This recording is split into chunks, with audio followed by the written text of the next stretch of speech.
जय हिंद साथियों, future drops education के ऑनलाइन प्लेटफॉर्म पर आपका हार्दिक स्वागत है। तो राजस्थान की मिट्टियों के वर्गीकरण के अंतर्गत अपन लेके चल रहे थे और जो सामान्य वर्गीकरण था रेतली मिट्टी, काली, भूरी, पीली, लाल, लोमी, इस प्रकार का जो वर्गीकरण था उसके अंतर्गत प्रश्न यही पूछा जाता है कि कौन सी मिट्टी कौन से जिले के अंतर्गत पाई जाती है। उसके बाद में आगे का जो वर्गीकरण है उसके अंतर्गत अपन बात करते हैं विश्वव्यापी वर्गीकरण, जिसको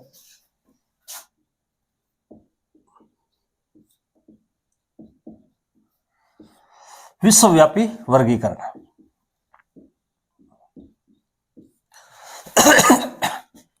तो विश्वव्यापी वर्गीकरण के अंतर्गत क्या है कि यूएसए के वैज्ञानिकों ने एक बहुत महत्वपूर्ण वर्गीकरण प्रस्तुत किया और जो वर्गीकरण उन्होंने किया उस वर्गीकरण के अकॉर्डिंग राजस्थान के अंतर्गत कौन कौन सी मिट्टियां आती है अपन सिर्फ उन्हीं का अध्ययन करेंगे, बाकी सबका अध्ययन नहीं करेंगे। तो यूएसए का जो वैज्ञानिक वर्गीकरण है, विश्वव्यापी वर्गीकरण है, उसके अंतर्गत राजस्थान के अंतर्गत 5 प्रकार की मिट्टियां पाई जाती है। तो विश्वव्यापी वर्गीकरण किसने प्रस्तुत किया था? यूएसए के मिट्टी वैज्ञानिकों ने प्रस्तुत किया था, अमेरिका के। और इसमें आधार क्या माना था ये अपने को ध्यान में रखना, किस आधार पर किया था। आधार यानी किस बेस पे इस मिट्टी का वर्गीकरण उन्होंने किया है। तो उन्होंने 3 आधार लिए थे। एक तो मिट्टी की उत्पत्ति,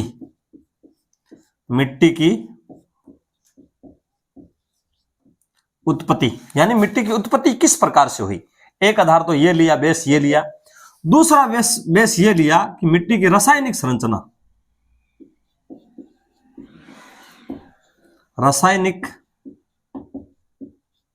संरचना, यानी कि मिट्टी के अंतर्गत कौन कौन से एनपीके मुख्य जो तत्व है खाद के अंतर्गत आते हैं, नाइट्रोजन, फास्फोरस, कैल्शियम, पोटास, लोहा, इनकी जो मात्रा के आधार पर रासायनिक संरचना, मिट्टी की उत्पत्ति कैसे हुई, मिट्टी की रासायनिक संरचना कैसी है और मिट्टी का गुण कैसे है तो विश्वव्यापी जो वर्गीकरण है वो यूएसए के वैज्ञानिकों ने तैयार किया और राजस्थान में उसके अकॉर्डिंग 5 प्रकार की मिट्टियां पाई जाती है। और इस जो बेस लिया गया है उसका आधार क्या लिया गया है, यानी जो वर्गीकरण उन्होंने प्रस्तुत किया है उसका आधार क्या लिया गया है, मिट्टी की उत्पत्ति कैसी है, मिट्टी की रासायनिक संरचना कैसी है और मिट्टी के गुण कैसे है। इस आधार पर यह विश्वव्यापी वर्गीकरण प्रस्तुत किया गया है। तो इस प्रकार के जो वर्गीकरण प्रस्तुत किया गया है उस वर्गीकरण के अनुसार राजस्थान के अंतर्गत 5 प्रकार की मिट्टियां पाई जाती है। सबसे पहले है एरिडोसोल्स।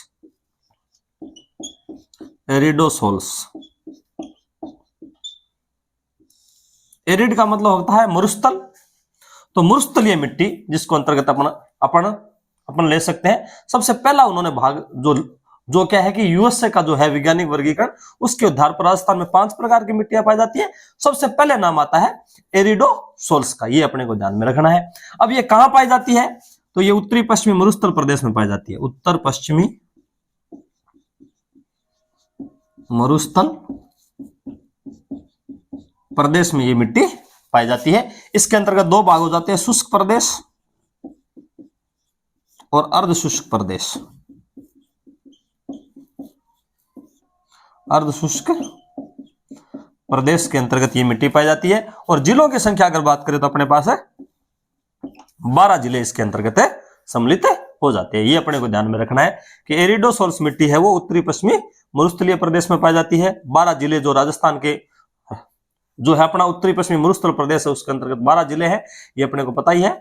तो बीकानेर के 4 जिले, जोधपुर के सिरोही को छोड़ करके 5 जिले जोधपुर संभाग के, और जयपुर संभाग के 2 जिले सीकर और झुंझुनू, और अपने अजमेर संभाग का 1 जिला नागौर इसके अंतर्गत सम्मिलित हो जाता है। और ये शुष्क और अर्धशुष्क प्रदेश के अंतर्गत ये मिट्टी पाई जाती है। और मुख्य रूप से उत्तरी पश्चिमी मरुस्थलीय प्रदेश का पूरा 61% जो भाग है उसके अंतर्गत एरिडोसोल्स मिट्टी पाई जाती है। अब इसके अंतर्गत मुख्य बात तो यही ध्यान रखने वाली है, कई बार यह भी पूछ लिया जाता है कि इस एरिडोसोल्स का उपविभाजन भी किया गया है। इस मिट्टी का उपविभाजन भी है। उपविभाग में अपने को सिर्फ नाम याद रखना है कि एरिडोसोल्स मिट्टी है वो एक तो मुख्य रूप से वर्गीकरण हो गया। अब एरिडोसोल्स मिट्टी को और कितने भागों के अंतर्गत बांटा गया है तो वो क्या हो जाएंगे, उपविभाग हो जाएंगे। तो कैम्ब्रोऑर्थोराइड्स इसमें सबसे पहला हो जाएगा 1 नंबर कैम्ब्रो, ये उसके क्या है कि एरिडोसोल्स के उपविभाजन है, कि एरिडोसोल्स मिट्टी है उसको 3-4 प्रकार से और भी अपन विभाजन कर सकते हैं। सिर्फ नाम याद रखना है कि इससे संबंधित क्वेश्चन आने की संभावना नहीं है। संभावना तो यही होगी भी एरिडोसोल्स और कौन से जिले के अंतर्गत पाई जाती है या फिर कौन से प्रदेश के अंतर्गत पाई जाती है। फिर भी अपने को ध्यान में रखना है कि एरिडोसोल्स का ये जो विभाजन है ये क्या है, क्रेम्बोऑर्थिडिस इसी का उपविभाजन है। एक इसका हो जाएगा केल्सी ऑर्थिड्स, ये भी इसी का उपविभाजन है। और एक अपने पास और हो जाएगा इसका केल्सी और सेलो ऑर्थिड्स, सेलो ऑर्थिड्स। और एक और हो जाएगा पिलो, एक हो जाएगा पोली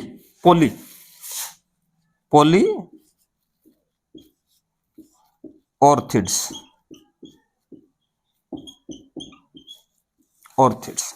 तो अपने को यूएसए का जो वैज्ञानिक वर्गीकरण है उसके अंतर्गत राजस्थान के अंतर्गत 5 प्रकार की मिट्टियां पाई जाती है। और सबसे पहले अपने पास एरिडोसोर्स कौन से जिलों के अंतर्गत पाई जाती है, शुष्क और अर्ध शुष्क प्रदेश के अंतर्गत पाई जाती है। और उत्तरी पश्चिमी मरुस्थलीय प्रदेश के अंतर्गत 12 जिलों में ये मिट्टी पाई जाती है। उप विभाग के अंतर्गत क्रेम्बोऑर्थिडिस, कैल्सियोऑर्थिडिस, सेलोऑर्थिडिस और पोलीऑर्थिडिस, ये इसके मिट्टी के उप विभाग है। उनका अगर नाम पूछा जाए तो कई बार पूछ सकते हैं, ये अपने को ध्यान में रखना है। बाकी महत्वपूर्ण बात है यही है। और इसके अंतर्गत बात करते हैं दूसरे प्रकार की कौन सी मिट्टी है राजस्थान के अंतर्गत। एरिडोसोल्स के बारे में अपन ने अध्ययन कर लिया।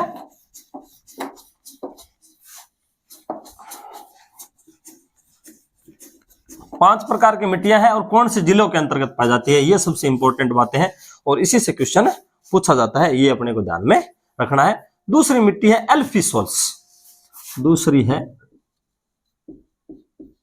अल्फीसोल्स, एरिडोसोल्स और अल्फीसोल्स मिट्टी है वो अपने को ध्यान में रखना है कि आर्द्र और उपार्द्र प्रदेश में पाई जाती है। उपार्द्र एवं आर्द्र प्रदेश में पाई जाती है। तो उपार्द्र और जो है अपना प्रदेश, उपार्द्र प्रदेश के अंतर्गत कौन कौन से जिले अगर अपन शामिल करते हैं तो अपन इसके अंतर्गत लगभग शामिल कर सकते हैं। आर्द्र के अंतर्गत अरावली वाला प्रदेश हो जाएगा तो अपने पास हो जाएगा उदयपुर संभाग, पूरा उदयपुर संभाग कंप्लीट हो जाएगा, जिसके अंतर्गत 6 जिले अपन सम्मिलित कर लेते हैं। उदयपुर, राजसमंद, चित्तौड़गढ़, डूंगरपुर, बांसवाड़ा और प्रतापगढ़, 6 जिले तो उदयपुर संभाग के हो जाएंगे। और जयपुर संभाग लगभग पूरा जयपुर संभाग के इसके अंतर्गत 4 जिले सम्मिलित हो जाएंगे। बाकी 2 तो सीकर और झुंझुनू तो उसके अंतर्गत सम्मिलित हो जाते हैं। एरिडोसोल्स के अंतर्गत जयपुर संभाग के जयपुर, अलवर और दौसा इसके अंतर्गत सम्मिलित हो जाएंगे। और एक हो जाएगा भरतपुर संभाग, भरतपुर संभाग कंप्लीट हो जाएगा। भरतपुर, धौलपुर, करौली और सवाईमाधोपुर इसके अंतर्गत सम्मिलित हो जाएंगे। तो ये कौन सी मिट्टी है, एल्फीसोल्स है, जो आर्द्र और उपार्द्र प्रदेश के अंतर्गत पाई जाती है। और ये उदयपुर संभाग, जयपुर संभाग और भरतपुर संभाग के अंतर्गत मुख्य रूप से पाई जाती है। और प्रदेश कौन सा है, उपार्द्र और आर्द्र प्रदेश के अंतर्गत है। ये जो भाग है उदयपुर वाला, ये आ जाएगा अपने पास आर्द्र प्रदेश में। और ये जयपुर संभाग और भरतपुर संभाग सम्मिलित हो जाता है, उपार्द्र प्रदेश के अंतर्गत सम्मिलित हो जाएगा। तो इस क्षेत्र में कौन सी मिट्टी पाई जाती है, एल्फीसोल्स मिट्टी पाई जाती है। इसका जो उप विभाजन है वो एक ही है, एक इसमें उप विभाजन का नाम ध्यान में रखना है ना। उप विभाजन के अंतर्गत ये जो उप विभाजन के अंतर्गत है हेप्लूस्टाफ्लस नाम की है, हेप्लूस्टाफ्लस,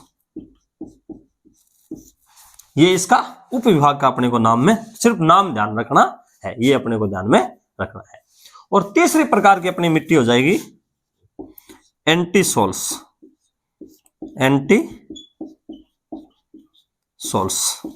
तो एंटीसोल्स प्रकार की जो मिट्टी है उसका रंग होता है वो पीली और भूरी होती है। पीली और भूरी मृदा होती है। और ये राजस्थान के सभी जिलों में पाई जाती है, सभी जिलों में इसका कण थोड़ा बारीक होता है, पीलापन और भूरापन लेया होती है। और एंटी सोल्स प्रकार की जो मिट्टी है वो राजस्थान में, पूरे राजस्थान के अंतर्गत पाई जाती है। इसके दो उप विभाग है, इस मिट्टी के दो उप विभाग है,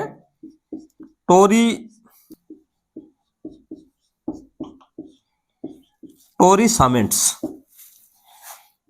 और दूसरा है डस्ट फ्लूवेंट्स।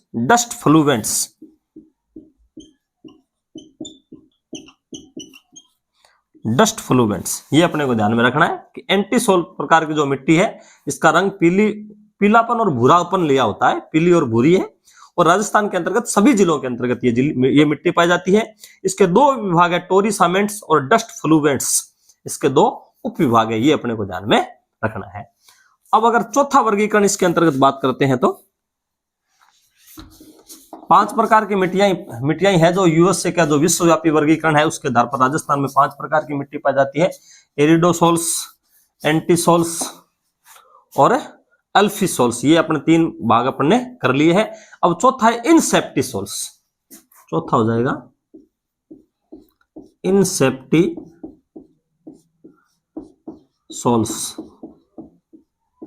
तो इनसेप्टिसोल्स प्रकार की जो मिट्टी है वो राजस्थान के अंतर्गत कहां पाई जाती है, तो ये पर्वतीय प्रदेश में पाई जाती है, यानी ये अरावली प्रदेश हो जाएगा। एक तो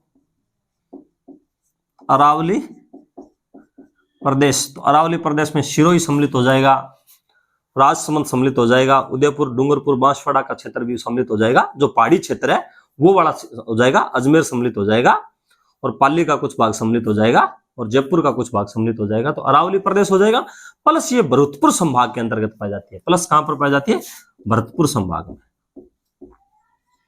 भरतपुर संभाग के ऊपर अपने पास है 4 जिले हो जाएंगे, भरतपुर, धौलपुर, करौली और सवाई माधोपुर, भरतपुर संभाग। तो ये मिट्टी है जो इनसेप्टिसोल्स है वो अरावली प्रदेश और भरतपुर संभाग के अंतर्गत पाई जाती है। ये मुख्य रूप से अरावली प्रदेश है तो ये आ जाएगा आर्द्र प्रदेश के अंतर्गत सम्मिलित हो जाएगी, आर्द्र प्रदेश और कुछ मात्रा में उपार्द्र प्रदेश के अंतर्गत सम्मिलित हो जाएगी।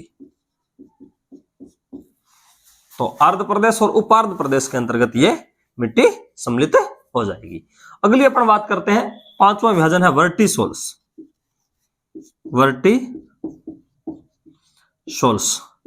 तो वर्टिसोल्स प्रकार की मिट्टी है वो अति आर्द्र प्रदेश में पाई जाती है। अति आर्द्र प्रदेश के अंतर्गत अपने पास कौन सा हो जाएगा, हाड़ौती प्रदेश,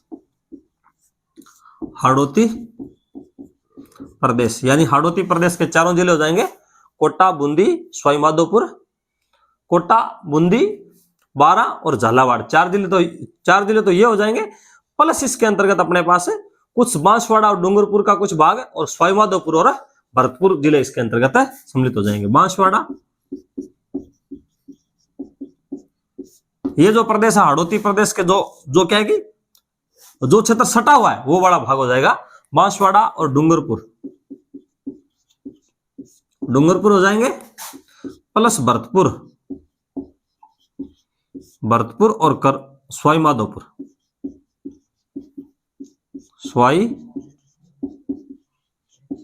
माधोपुर इसके अंतर्गत सम्मिलित हो जाएंगे। ये अपने को ध्यान में रखना है। तो राजस्थान के अंतर्गत 4-5 प्रकार की मिट्टियां पाई जाती है यूएसए का वैज्ञानिक वर्गीकरण के आधार पर।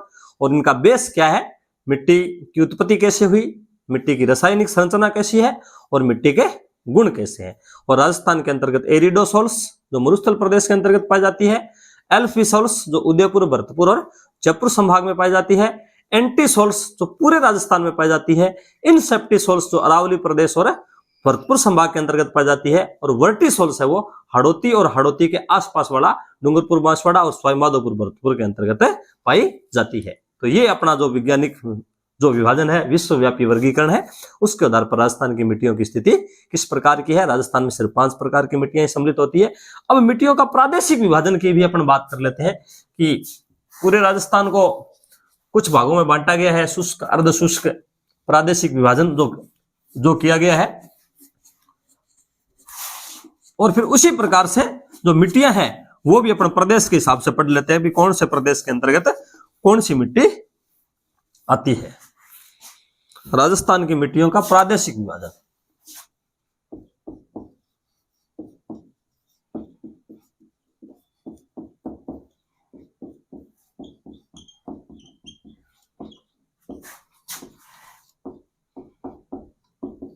राजस्थान की मिट्टियां हैं वो प्रदेश के हिसाब से अपन विभाजित कर लेते हैं। वैसे उनका जो सामान्य विभाजन किया था उसके अंतर्गत भी अपने पास जिले सम्मिलित हो गए थे। उसके बाद में जो वैज्ञानिक वर्गीकरण के अनुसार, जो विश्वव्यापी वर्गीकरण के अनुसार अपने पास कौन से जिले आते हैं, और अब जो प्रादेशिक के आधार पर अपन क्या है कि इसका जो है वो आ जाता है, मोटा मोटा व्यू आ जाता है कि कौन सी मिट्टी किस प्रदेश के अंतर्गत सम्मिलित होती है। तो सबसे पहले अपने पास होता है उत्तर पश्चिमी मरुस्थल प्रदेश, मरुस्थली प्रदेश, जिसके अंतर्गत शुष्क और अर्ध शुष्क दोनों भाग आ जाते हैं, शुष्क और अर्ध शुष्क दोनों भाग आ जाते हैं। इसके अंतर्गत कौन सी मिट्टी पाई जाती है? रेतली मिट्टी पाई जाती है। रेतली, जिसको बलुई भी कहते हैं और मरुस्थलीय भी कहते हैं, मरुस्थलीय मृदा भी पाई जाती है। तो उत्तर पश्चिमी मरुस्थल प्रदेश के जो 12 जिले हैं उसके अंतर्गत अपने पास है रेतली, बलुई और मरुस्थली मिट्टी पाई जाती है। इसी के अंतर्गत एक उप विभाग और हो जाता है दूसरा, लूणी बेसिन। लूणी नदी का अपवाह क्षेत्र वाला जो क्षेत्र है वो लूणी बेसिन के अंतर्गत सम्मिलित हो जाता है, जिसमें पाली, जोधपुर, नागौर और बाड़मेर, जालोर वाला जो क्षेत्र है वो किसके अंतर्गत आता है? लूणी बेसिन के अंतर्गत सम्मिलित हो जाता है। और लूणी बेसिन के अंतर्गत कौन सी मिट्टी पाई जाती है? लूणी बेसिन के अंतर्गत अपने पास भूरी रेतली मिट्टी पाई जाती है। भूरी रेतली,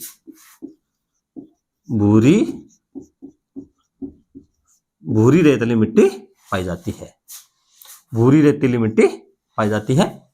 जो अपन ने पढ़ा था, जिसको अपन ले सकते हैं एंटी सोल्स प्रकार की मिट्टी कह सकते हैं, जो लगभग सभी जिलों के अंतर्गत पाई जाते हैं। पीली भूरी और या फिर भूरी रेतली वाली जो मिट्टी है, अगर उस हिसाब से विभाजन करें तो ये हो जाएगा लूणी बेसिन के अंतर्गत भूरी रेतली मिट्टी पाई जाती है। अब ये मरुस्थलीय प्रदेश है, उसके अंतर्गत तीसरा विभाजन आ जाता है घग्गर प्रदेश। घग्गर प्रदेश नदी वाला प्रदेश है, पर्वत से मिट्टी लाई गई है, तो ये हमारे पास कौन सी हो जाती है? भूरी मटियार और दोमट अपने पास हो जाएगी। भूरी मटियार और दोमट मिट्टी पाई जाती है घग्गर प्रदेश के अंतर्गत। घग्गर नदी का जो अपवाह क्षेत्र है, गंगानगर और हनुमानगढ़ वाला क्षेत्र के अंतर्गत भूरी मटियार दोमट मिट्टी पाई जाती है। अब अपने पास हो जाएगा पूर्वी प्रदेश, पूर्वी मैदानी प्रदेश जिसको कह सकते हैं, पूर्वी मैदानी प्रदेश। पूर्वी मैदानी प्रदेश का कुछ भाग तो आता है उपार्ध प्रदेश के अंतर्गत और कुछ आता है आर्द्र प्रदेश के अंतर्गत। तो इसके अंतर्गत अपन भाग कर लेते हैं, उपार्ध वाला प्रदेश सम्मिलित कर देते हैं। उपार्ध प्रदेश, उपार्ध वाला प्रदेश है, उसके अंतर्गत अपने पास कौन सी मिट्टी सम्मिलित हो जाती है? तो जलोढ़ और भूरी इसके अंतर्गत कौन सी मिट्टी हो जाती है? क्योंकि ये नदियों द्वारा लाई गई से ये बना हुआ मैदान है, तो इसमें जलोढ़ मिट्टी पाई जाती है। जलोढ़ और भूरी मिट्टी पाई जाती है, जलोढ़ और भूरी। अब इसको पूर्वी मैदान में कई भाग किए गए हैं। बनास बेसिन, बनास बेसिन, तो बनास बेसिन में अपने पास किस प्रकार की मिट्टी पाई जाती है? भूरी मटियार दोमट पाई जाती है। इसके अंतर्गत कौन सी पाई जाती है? भूरी मटियार और दोमट, ये मिट्टी पाई जाती है। दोमट मिट्टी क्या है कि जो है जितने भी नदी बेसिन है उसके अंतर्गत दोमट मिट्टी ही पाई जाती है, ये अपने को ध्यान में रखना है। अब इसी के अंतर्गत एक भाग हो जाएगा अपने चंबल नदी का पोआ बड़ा क्षेत्र है, इसका एक भाग चंबल बेसिन। चंबल बेसिन में कौन सी मिट्टी पाई जाती है? तो चंबल बेसिन में अपने पास लाल काली और मध्यम काली मिट्टी पाई जाती है। लाल काली और मध्यम काली। तो चंबल बेसिन में लाल काली, क्योंकि ये दक्षिण के पठार से आती है तो उसके अंतर्गत मध्यम काली मिट्टी होगी। और फिर कुछ भाग क्या है कि कुछ नदियां अरावली की आकर मिलती है तो इसमें लाल मिट्टी होगी, तो लाल काली और मध्यम काली मिट्टी इसके अंतर्गत हो जाएगी। 56 बेसिन या माई बेसिन की बात करते हैं। छप्पन बेसिन, या इसको माई बेसिन भी कह सकते हैं। तो माई बेसिन के अंतर्गत भी वही है, लाल दोमट मिश्रित और लाल काली दोनों प्रकार की मिट्टी पाई जाती है। लाल दोमट मिश्रित और लाल काली, और लाल काली मिट्टी पाई जाती है। अब अपने पास बच गया दक्षिण पूर्वी पठारी प्रदेश, हाड़ौती प्रदेश जिसको कह सकते हैं, हाड़ौती। तो हाड़ौती प्रदेश में अपने पास काली मिट्टी पाई जाती है, मध्यम काली और काली मटियार दोमट पाई जाती है। मध्यम काली और काली मटियार दोमट,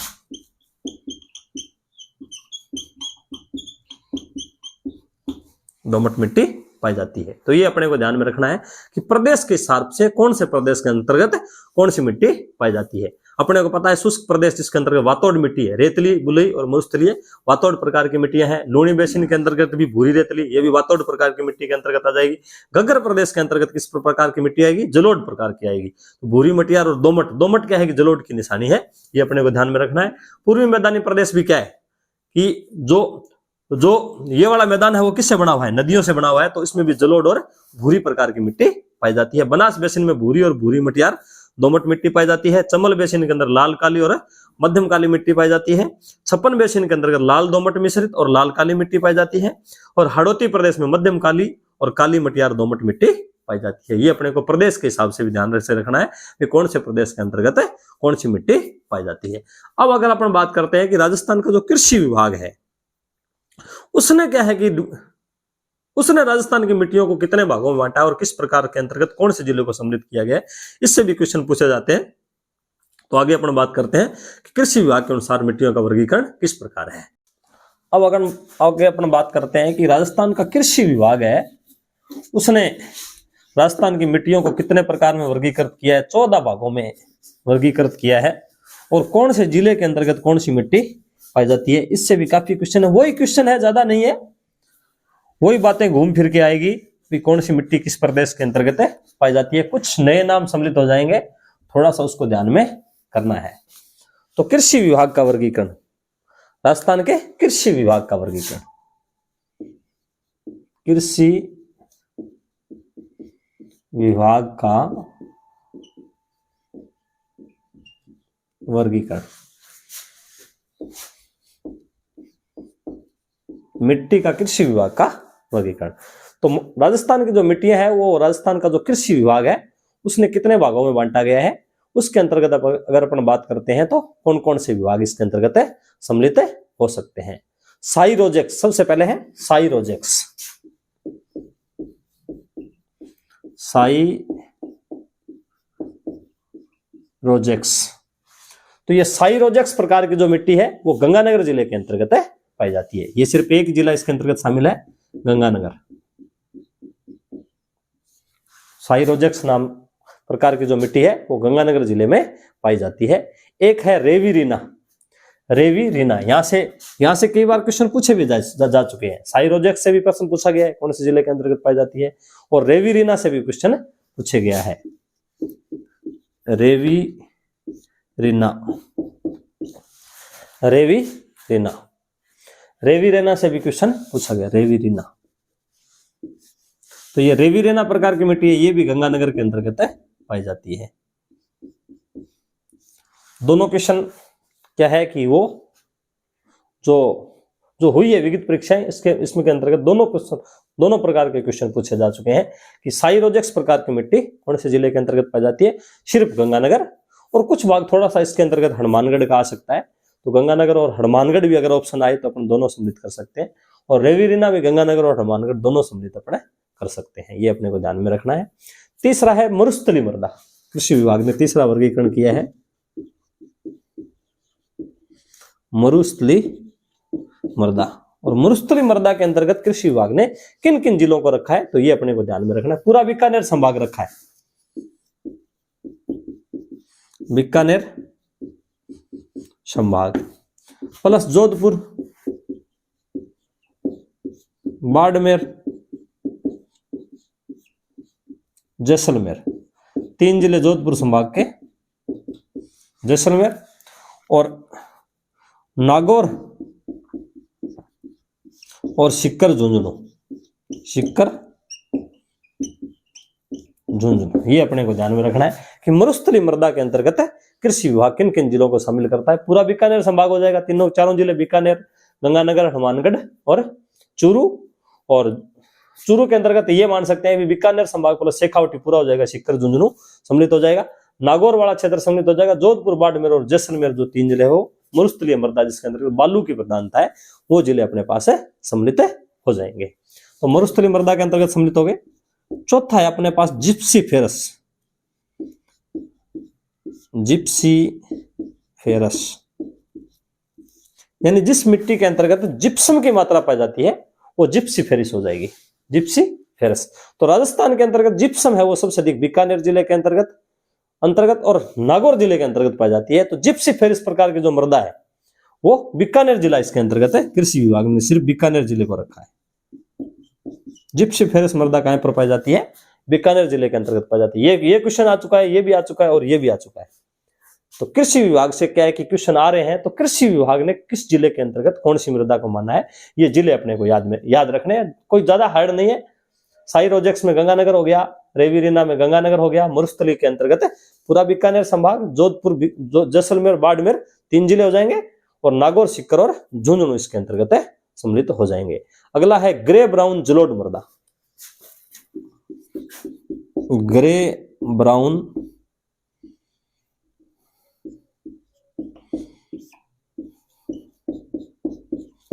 जलोढ़ मृदा। जलोढ़ का जब नाम आता है तो इसका मतलब ये हुआ कि कोई न कोई नदी वाला क्षेत्र तो इसके अंतर्गत सम्मिलित है, होगा ही होगा।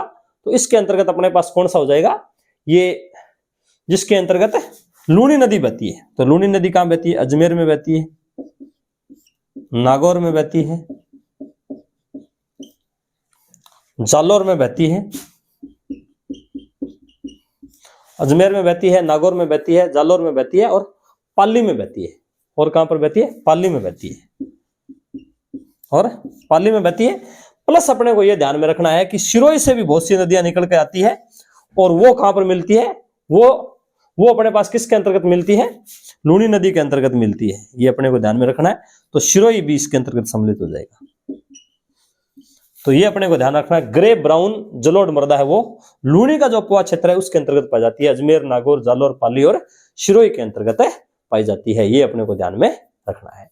एक है नॉन कैसिल्स ब्राउन मृदा, नॉन कैसिल्स, छठा हो जाएगा नॉन कैल्सिस ब्राउन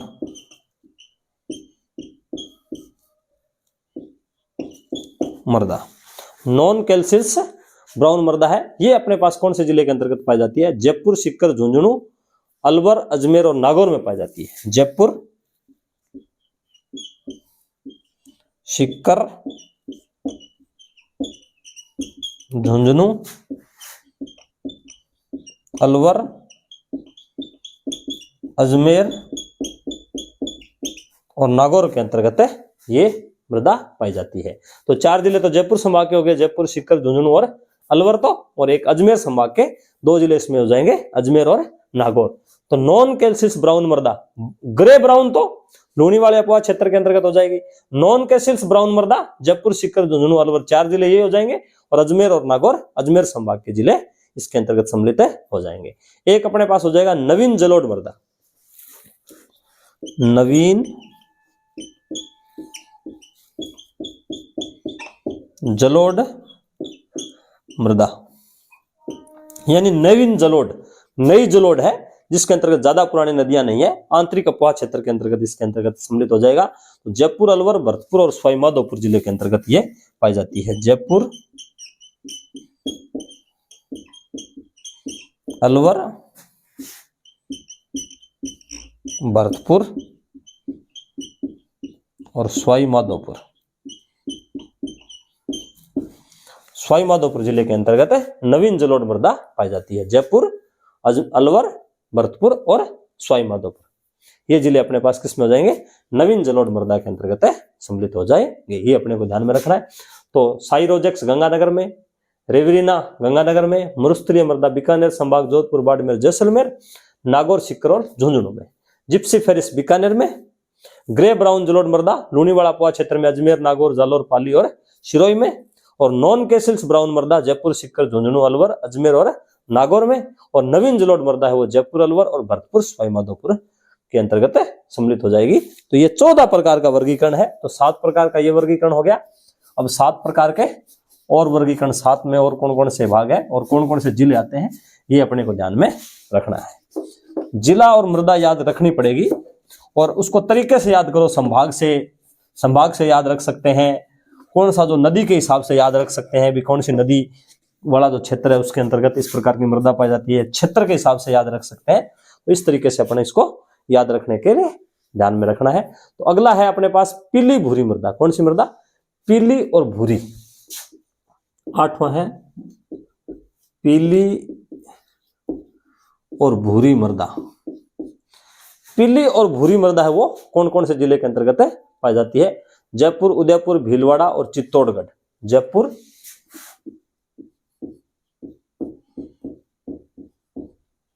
उदयपुर,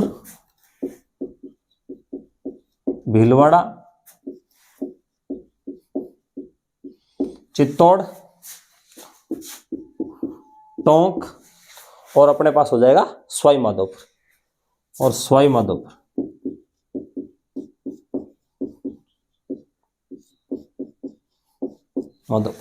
तो पीली और भूरी मृदा है वो जयपुर में भी पाई जाती है, उदयपुर में, भीलवाड़ा में, चित्तौड़गढ़ में, टोंक में और सवाईमाधोपुर जिले के अंतर्गत कृषि विभाग के अनुसार पाई जाती है। ये अपने को ध्यान में रखना है।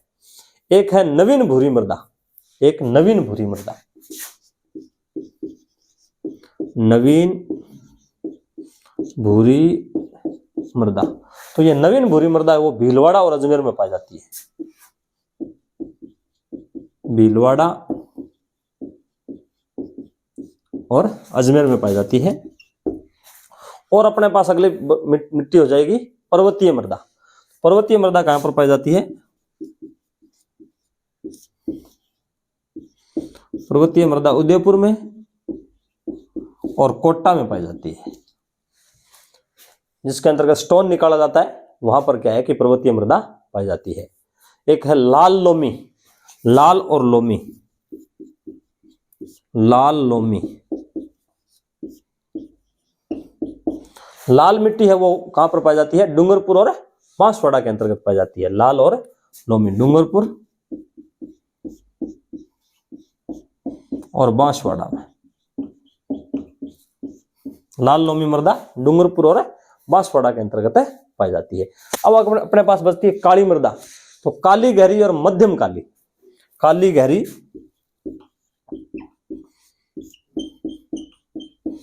काली, गहरी, मध्यम काली मृदा। काली, गहरी और मध्यम काली मृदा है वो अपने पास कहां पर पाई जाती है? कोटा, बूंदी, झालावाड़ और चित्तौड़गढ़, भीलवाड़ा और भरतपुर में। ये वाला क्षेत्र हो जाएगा अपने पास हाड़ौती वाला क्षेत्र। कोटा, बूंदी, झालावाड़,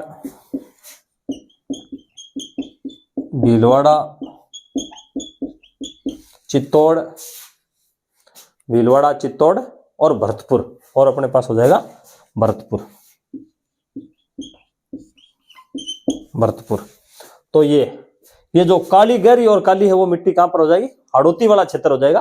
कोटा, बूंदी, झालावाड़ और उसके आसपास में भीलवाड़ा, चित्तौड़गढ़ और भरतपुर इसके आसपास वाले क्षेत्र में ये सम्मिलित हो जाएगी। एक है कैल्सी ब्राउन मरुस्थली। कैल्सी ब्राउन मरुस्थली मृदा। कैल्सी ब्राउन मरुस्थली। कैल्सी ब्राउन मरुस्थली है वो बीकानेर और जैसलमेर में पाई जाती है। बीकानेर और जैसलमेर के अंतर्गत पाई जाती है। एक मरुस्थली और बालू का स्तूप मृदा। एक हो जाएगी मरुस्थली, बालू का स्तूप। बालू का स्तूप वाली जो मृदा है वो कहां पर पाई जाती है? तो जिस जिले के अंतर्गत है रेत के धोरे पाए जाते हैं वो जोधपुर, बाड़मेर, जैसलमेर और बीकानेर। शुष्क वाला प्रदेश जोधपुर, जैसलमेर, बाड़मेर और बीकानेर।